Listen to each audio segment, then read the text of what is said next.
ৰঙিয়াত উপস্থিত ছত্তীশগড়ৰ নৱনিযুক্ত ৰাজ্যপাল তথা অসম সন্তান শ্ৰীযুত ৰমেন ডেকা ৰঙিয়াৰ মহলিস্থিত শ্ৰী শ্ৰী বৈষ্ণোদেৱী মন্দিৰৰ বাৰ্ষিক পূজা উপলক্ষে মঙলবাৰে উপস্থিত হৈ নৱনিযুক্ত ৰাজ্যপালগৰাকী পূজা সমাপনৰ পাছতে ৰাইজৰ লগত মত বিনিময় কৰে ৰাজ্যপালগৰাকীয়ে উক্ত অনুষ্ঠানত ৰঙিয়া সমষ্টিৰ বিধায়ক তথা ভাৰতীয় জনতা পাৰ্টি অসম প্ৰদেশৰ ৰাজ্যিক সভাপতি শ্ৰীযুত ভৱেশ কলিতা আৰু প্ৰাক্তন লেফটেনেণ্ট জেনেৰেল শ্ৰীযুত ৰাণা প্ৰতাপ কলিতায়ো অংশগ্ৰহণ কৰে।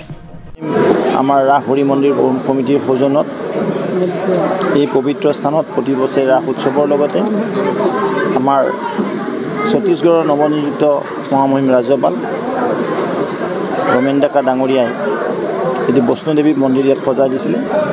তাত আজি দ্বিতীয় বৰ্ষৰ পূজাভাগী সমিতি আয়োজন কৰিছিল আৰু তেখেত যিহেতু এই অনুষ্ঠানৰ লগত জড়িত আছিলে আজি তেখেত উপস্থিত থাকি ধৰ্মপ্ৰাণ ৰাইজৰ লগত মত বিনিময় কৰিলে।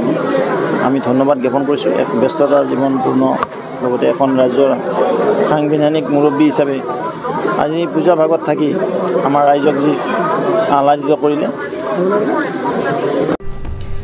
ৰঙিয়াৰ পৰা ৱাছিম আক্ৰমৰ ৰিপৰ্ট সুহানা লাইভ।